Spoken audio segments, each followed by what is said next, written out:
I'm sitting here in my kitchen, holding the papers that changed my life, the house documents. The house my son bought with my life savings. My hands are shaking not from anger, but from a sadness so deep it feels like my chest can't hold it. I always believed this house meant family, that it meant growing old surrounded by love, laughter, and my grandchildren. But tonight, I learned the truth. It came through a half-open door and a phone call I was never meant to hear. I heard my son Jamal laughing, excited, planning his future with his wife. They were talking about rooms and gardens and dreams. And then I heard the words that stopped my heart. The room I dreamed of as my own was already promised to someone else, her mother. Not me.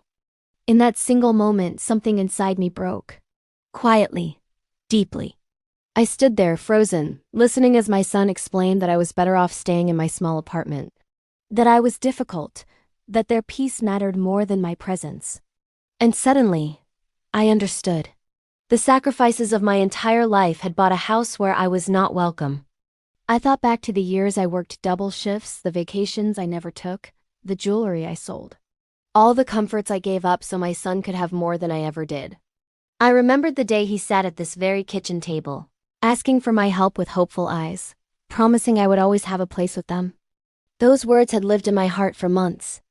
Until tonight, when they vanished without an apology.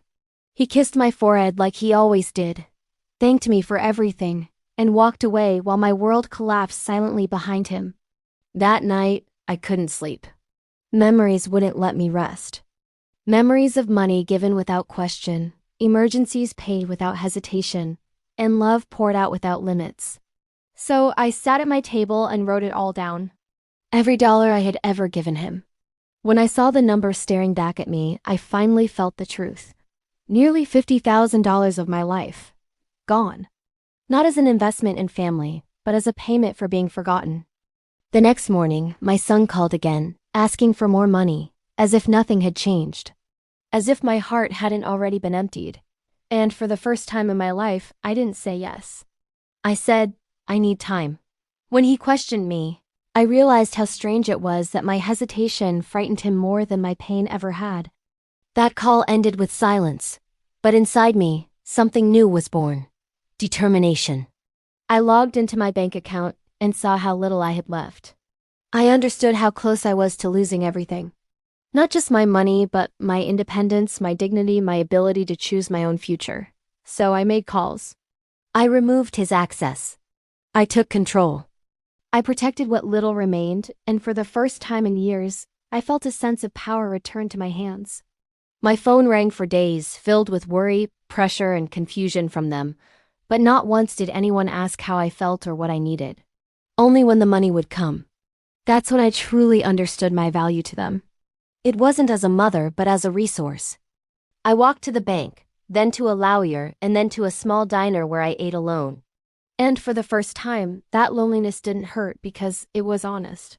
I was no longer pretending that silence was peace or that sacrifice was love. I began to rewrite my future. Quietly, without drama or revenge, only with clarity. One chose myself. Not because I stopped loving my son, but because I finally started loving myself enough to stop disappearing.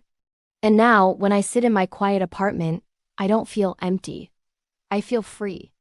Because sometimes, the hardest lesson love teaches us is knowing when to stop giving and start living.